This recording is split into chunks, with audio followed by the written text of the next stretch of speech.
अगर आप ज़्यादा बात करते हैं, आप एक्सट्रोवर्ट हैं, तो क्या आप सेल्स प्रोफेशन में ज़्यादा बेटर परफॉर्म कर सकते हैं?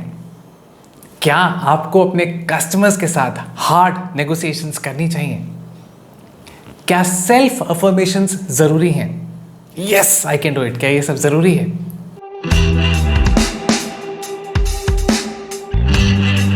तो आज हम सेल्स से रिलेटेड बहुत चीज़ों के बारे में बात करने वाले हैं। वैसे तो मेरा अपना 7 साल का सेल्स का एक्सपीरियंस है, लेकिन आज मैं अपने एक्सपीरियंस से नहीं, आज मैं 3 ऐसे लोगों के एक्सपीरियंस से बात करूंगा जिन्होंने बुक्स लिखी हैं, जो ऑथर्स हैं और जिनकी बुक्स बहुत ज़्यादा सेल हुई हैं वर्ल्ड वाइड। तो ऐसी 3 बुक्स मैं आपको बताता हूँ। कौन सी 3 बुक्स? तो पहली बुक रहेगी to sell is human, Daniel Pink. इस बुक में बहुत सी चीज़ों के बारे में बात करेंगे। सेकेंड बुक नेगोशिएशंस के ऊपर, क्रिस वॉस की book never split the difference. तो नेगोशिएशंस और बहुत कुछ इस बुक से बात करेंगे। एंड लास्टली कुछ golden principles, how I raise myself from failure to success in selling Frank. एक बहुत पुरानी बुक, लेकिन कुछ प्रिंसिपल्स इस बुक से हम बात करेंगे। तो आज हम बहुत कुछ कवर करने वाले हैं सेल्स प्रोफेशन के हिसाब से। Let's start. तो क्या एक्सट्रोवर्ट होना ज़रूरी है? इनफैक्ट इसके ऊपर बहुत ज़्यादा स्टडीज़ हुई। ये बुक में कोट किया है डेनियल पिंक ने। वो बताते हैं कि तकरीबन 35 डिफरेंट स्टडीज़ हुई हैं। There have been 35 different researches which have been carried out covering 3806 sales people. This is what he quotes in his book. और इन सब स्टडीज़ के बाद एक ही चीज़ सामने आई है कि चाहे आप एक्सट्रोवर्ट हैं, चाहे आप इंट्रोवर्ट हैं, इससे कुछ फ़र्क नहीं पड़ता। एक्सट्रोवर्ट होने से आपको ज़्यादा सेल्स में अगर आप अचीवमेंट मिल जाएगी, ऐसा कुछ नहीं है। तो अगर आप इंट्रोवर्ट हैं, मतलब अगर आप जो वीडियो देख रहे हैं, अगर आपको लगता है आप इंट्रोवर्ट हैं, तो घबराने की कोई बात नहीं है। You are equally capable of making a mark in the sales profession. और आपने एडम ग्रांट का नाम सुना होगा। एडम ग्रांट एक बहुत फेमस ऑथर और वॉर्टन स्कूल में वो प्रोफेसर। तो इवन उन्होंने अपनी एक अलग से रिसर्च की। एक सॉफ्टवेयर कंपनी में जहाँ बहुत सेल्स के लोग थे, अबाउट 300 लोग, उन्होंने उनको पहले साइकोमेट्रिक टेस्ट देके ऑब्वियसली उनको परखा कि कौन इंट्रोवर्ट है, कौन एक्सट्रोवर्ट है, और फिर उनकी परफॉर्मेंस को ट्रैक किया अगले 3 महीने, इंट्रोवर्ट्स को सेपरेटली, एक्सट्रोवर्ट्स को separately. And again there was no correlation in terms of sales achievement versus the person being an extrovert और एन इंट्रोवर्ट। तो पहली बात इसको क्लियर करते हैं, एक्सट्रोवर्ट या इंट्रोवर्ट कुछ फ़र्क नहीं पड़ता। अब जब मैं सेल्स की बात कर रहा हूँ तो एक और शख्स का मुझे ख्याल आता है, और अब मैं इस पॉइंट को इसलिए बात करना चाह रहा हूँ क्योंकि अब इसमें वो बात करते हैं कि सेल्स आप बेटर कर पाएँ तो फ़र्क किस चीज़ का पड़ता है। तो ये शख्स हैं जो जेरार्ड, थोड़ी सी पुरानी बात, आज से 40-50 साल पहले, और ये माना जाता है कि दुनिया के बेहतरीन सेल्समैन में से एक है। In fact he has his name in the Guinness book of world records as being one of the finest salesman the world ever seen. तो इनका एक रिकॉर्ड है, बहुत गज़ब का रिकॉर्ड है। इनका एवरेज रहा है सेल का 5 cars/मिनी trucks per day, and that too not for a month, not for a period of a year, but a couple of years. मतलब उन्होंने काफ़ी साल, जो उनकी टोटल सेल रही, उसको अगर एवरेज निकालें, तकरीबन 5 कार्स या मिनी ट्रक्स उन्होंने सेल किए हर वर्किंग डे पर। फिनोमिनल। अब वो अपना सक्सेस का जो भी उनका सीक्रेट है वो शेयर करते हैं। कहते हैं बहुत सिंपल चीज़। पहली बात वो कहते हैं, होते हैं रूल ऑफ 250। रूल ऑफ 250 का मतलब है कि आपके सर्कल में तकरीबन 250 लोग हैं जिनको आप जानते हैं अच्छे से। तो वो कहते हैं वो 250 लोग हुए, तो उनको टच बेस किया। अब उसके बाद हर इंसान, वो हर इंडिविजुअल जो है, उसका आगे भी सर्कल है 250 लोगों का। तो आपका एक अपना सर्कल है 250 लोगों का, उसके बाद हर उस इंडिविजुअल का आगे सर्कल है फर्दर 250 लोगों को हर आदमी जानता है। तो क्या वो एक रिपल इफेक्ट क्रिएट किया जा सकता है कि अगर आप राइट तरीके से अपने कस्टमर के साथ डील करें, तो एक रिपल इफेक्ट से आप एक अनलिमिटेड ऑडियंस तक पहुंच सकते हैं। जो जेरार्ड कहते हैं कि अल्टीमेटली कस्टमर क्या चाहता है, वो चाहता है उसको एक फेयर प्राइस मिले। जो भी वो डील क्लोज कर रहा है, ही शुड फील सेटिस्फाइड कि मुझे अच्छा डील मिला। And secondly, he wants to buy from person that he likes. Just 2 things: wants a fair deal and most probably wants to buy from a person he likes. Now what does he do? Obviously he gives all the customers a fair deal, पर आपको पता है उनके जितने भी customers रहे, तो coat किया जाता है कि उनके तकरीबन 13,000 कस्टमर्स जैसे एक टाइम पर हो गए थे, तो वो हर साल अपने 13,000 कस्टमर्स को एक ग्रीटिंग कार्ड भेजा करते थे। ये वो ज़माने की बात है जब ईमेल नहीं हुआ करती थी, और मुझे लगता है तभी वो ज़्यादा पर्सनलाइज टच भी बना पाए, क्योंकि एक ग्रीटिंग कार्ड का एक ज़्यादा पर्सनल टच रहता है versus just sending an email और व्हाट्सएप और टेक्स्ट मैसेज। तो वो 13,000 कस्टमर्स को एक ग्रीटिंग कार्ड भेजा करते थे, सिंपल ये लिखते हुए, I like you, that's it, and that's how he was able to build that relationship. So what is the most important aspect for you to be a good sales person? You ought to develop those relationships. तो बहुत important aspect. अब Daniel Pink इसके बाद एक और बहुत interesting चीज़ की बात करते हैं। हमने सब लोगों ने सुना हुआ है कि हमें पॉजिटिव रहना चाहिए, एफर्मेशंस, सुबह उठते ही कहना चाहिए I am the best, I can do it. तो वो इसमें बात करते हैं कि क्या एफर्मेशंस वाकई काम करती हैं। इसमें वो एक शख्स के बारे में जिक्र करते हैं, उनका नाम है बॉब द बिल्डर। तो बॉब द बिल्डर ने एक प्रोग्राम बनाया इंग्लैंड में 1999 में, टीवी पर वो टेलीकास्ट होना शुरू हुआ। धीरे धीरे उनकी व्यूअरशिप बढ़ी 45 कंट्रीज़ में, एंड उन्होंने सेल्स के ऊपर भी काफ़ी बातचीत की। तो बॉब द बिल्डर कहते हैं कि एफर्मेशंस इतना काम नहीं करती, और वो एक नई टर्मिनोलॉजी यूज़ करते हैं जिसको बोलते हैं इंटेरोगेटिव सेल्फ टॉक। तो इसकी बजाय कि ये कहना I can do it, he says let's ask this as a question to myself, can I do it? अब आपको सुनने में तो लग रहा होगा अरे बाबा, अगर अपने ही माइंड में डाउट होगा तो कैसे वो आदमी टारगेट अचीव करेगा? डाउट आएगा। लेकिन इसको फिर आगे 3 रिसर्चर्स थे, मैंने उन 3 रिसर्चर्स का नाम लिखा है, इब्राहिम, डॉलरस और केंजी। 3 रिसर्चर्स ने इसको वेरीफाई किया। तो एक रिसर्च हुई 2010 में, जिसमें उन्होंने एक बहुत बड़ा ग्रुप लिया। ऑब्वियसली जब रिसर्च करते हैं तो उसको 2 पार्ट्स में डिवाइड किया, और उन्होंने कुछ पजल्स दी उन लोगों को, और वो वाला ग्रुप कुछ ऐसी पजल्स पहले सॉल्व कर चुका था, पर उनको पजल्स दी गई। पहले ग्रुप ने उनको मतलब पूरी तरह कहा गया कि पजल सॉल्व करने से पहले आपको बार बार इन्फॉर्मेशन देनी है, I can do it, I can do it. और जो दूसरा ग्रुप था उसको वो interrogative self talk, can I do it, and the results were shocking. तो जो दूसरा ग्रुप था जिसने वो इंटेरोगेटिव सेल्फ टॉक की, कैन आई डू इट, उन्होंने 50% ज़्यादा पजल्स सॉल्व की। ये पूरी रिसर्च अपनी कोट करते हैं अपनी बुक में, या डेनियल पिंक की बुक में। तो अब उसका वो रीज़न समझाते हैं कि ऐसा हुआ क्यों। वो कहते हैं कि जब हम सिर्फ एफर्मेशंस यूज़ कर रहे होते हैं, मतलब बार बार कह रहे होते हैं आई कैन डू इट, तो उस समय बहुत एक वो टेम्प्रेरी बूस्ट देता है अपने माइंड को, एक सिर्फ वो डर खत्म करने के लिए एक टेम्प्रेरी बूस्ट मिलता है, which is good. You saying affirmations are not bad, but when we come on to the interrogative self talk, that actually helps more. क्योंकि उस समय अगर आपने वो काम पहले किया हुआ है तो आपका माइंड रेफरेंसिंग करनी शुरू करता है आपकी पुरानी एक्टिविटी से। मान लीजिए आपने एक पर्टिकुलर इंटरव्यू में पहले आप अपेयर हुए, नहीं क्लियर कर पाए, उस तरह का सेम इंटरव्यू आप सेकेंड टाइम दे रहे हैं, तो एक तो तरीका हो सकता है बार बार कहना I can do it, I can do it.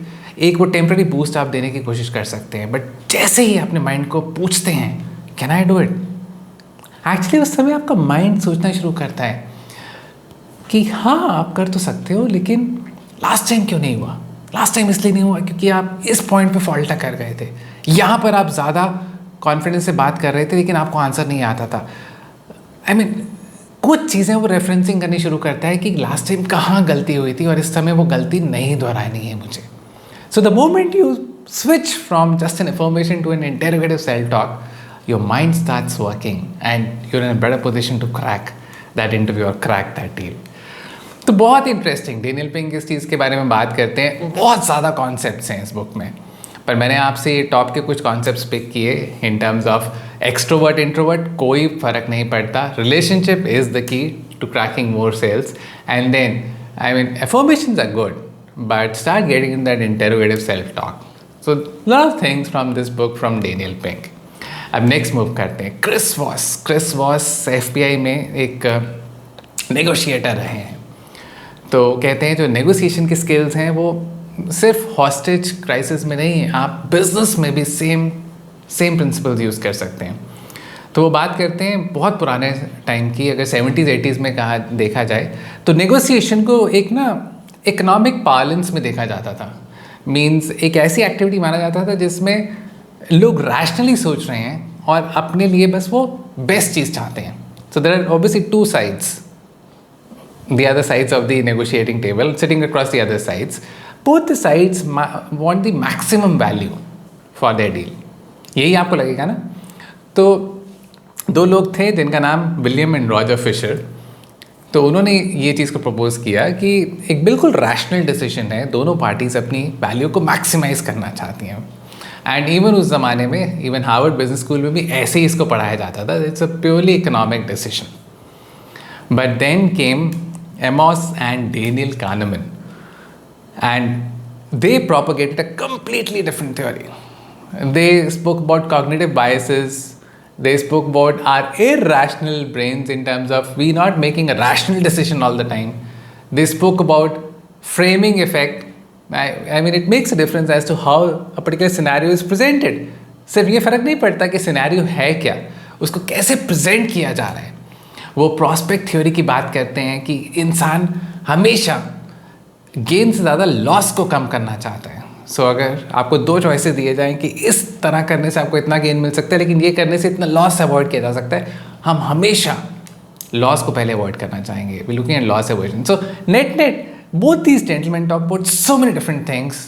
The crux is negotiation is an emotional decision. It is not just a plain economic rational decision. तो उससे बहुत सिनेरियो चेंज हुआ. जिस तरह लोग नेगोशिएट करते थे बहुत चेंजेस आए उस चीज़ में. और इसमें वो बात करते हैं बहुत इंपॉर्टेंट चीज़ की कि आपको नो को कैसे यूज़ करना है एक बेटर नेगोशिएशन करने के लिए. तो the power of no in negotiating better with your client. Lastly इस बुक में एक एक्करमैन मॉडल के बारे में बात किया गया है. मतलब इस बुक में और आप कुछ ना पढ़ें, बस वो एक्करमैन मॉडल पढ़ें तो you will be much better in your sales.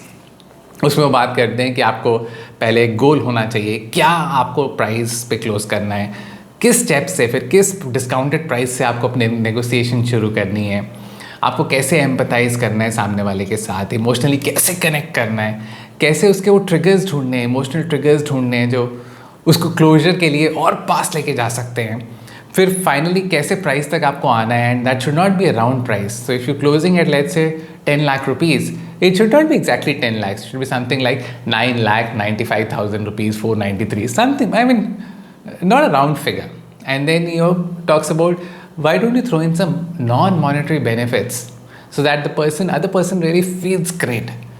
Yeah, because you finalize on a price and then throw in some non-monetary benefits. A fantastic model.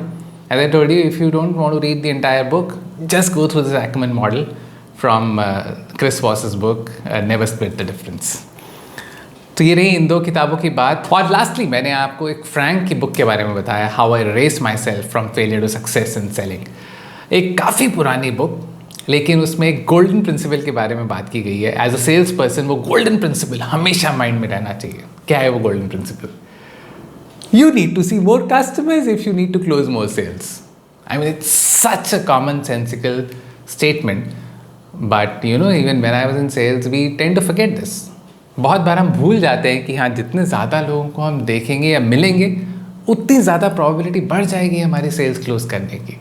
So if you want to close more customers, close more deals, you ought to meet more customers. Very simple. That's the golden statement of selling. लेकिन इस book में मुझे एक खास चीज़ जो लगती है, वो बात करते हैं जब भी आप कोई हाई वैल्यू सेल क्लोज करते हैं तो एक कॉन्सेप्ट होता है पोस्ट परचेज डिसोनेंस. उसके बारे में वो बात करते हैं. ये आपने भी एक्सपीरियंस किया होगा, एज अ कस्टमर भी एक्सपीरियंस किया होगा. मान लीजिए आप कुछ भी हाई वैल्यू कभी कोई सामान परचेज़ करते हैं, कोई लैंड परचेज़ करते हैं, कोई प्रॉपर्टी परचेज़ करते हैं, कोई बहुत महंगी कार परचेज़ करते हैं. तो जैसे ही आप डिसीजन लेते हैं, जैसे ही आप वो डील क्लोज करते हैं, उसके बाद आपके माइंड में डाउट्स आने शुरू होते हैं. मैंने ठीक किया? कहीं महंगा तो नहीं ले लिया? डील अच्छी भी थी कि नहीं थी? मुझे लेना भी चाहिए था कि नहीं लेने थे? मतलब हर तरह के सवाल आपके माइंड में आते हैं. तो इसमें फ्रैंक अपना एक एग्जाम्पल देते हैं, ब्यूटीफुल एग्जाम्पल. तो वो एक प्रॉपर्टी परचेज़ करते हैं, प्रॉपर्टी क्लोज हो जाती है, बीच में जो रियल एस्टेट एजेंट होता है मतलब डील क्लोज हो जाती है. लेकिन रात को फ्रैंक के माइंड में वही पोस्ट परचेज डिसोनेंस शुरू हो जाती है. वो बताते हैं उनके जो रियल एस्टेट एजेंट हैं नेक्स्ट डे सुबह फ़ोन करके उनके पास आते हैं दोबारा. आई मीन डील क्लोज हो चुकी थी, रियल एस्टेट एजेंट को अपने पैसे मिल चुके हैं, लेकिन वो फिर भी फ्रैंक के पास मॉर्निंग में आते हैं। वो बात करते हैं उनके नेबरहुड की, नेबरहुड में किस तरह के लोग हैं, क्या प्रोफाइल के लोग रहते हैं, ये घर मीन्स उसका क्या पोटेंशियल हो सकता है, आने वाले टाइम में यहाँ पे घरों का प्राइस क्या हो जाएगा।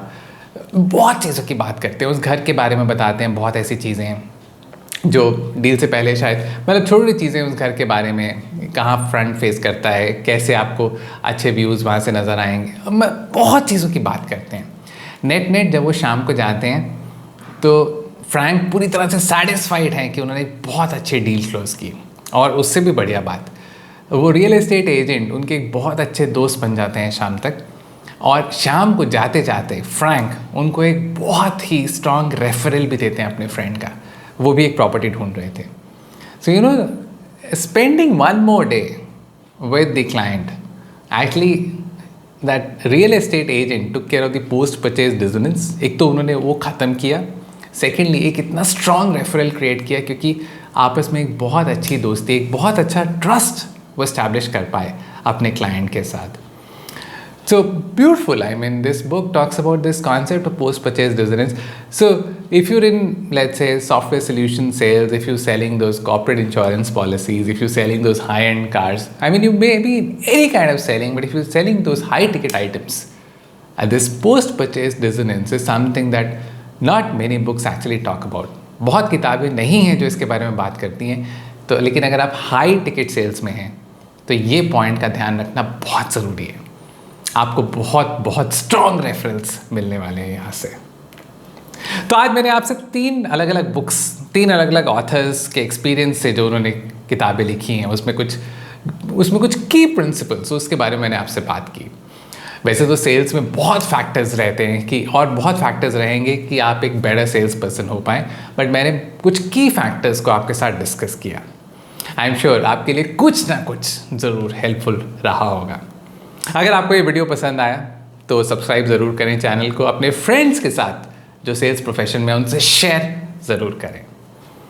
आज के लिए इतना ही। That's all for today. This is Vikas Bansal signing of.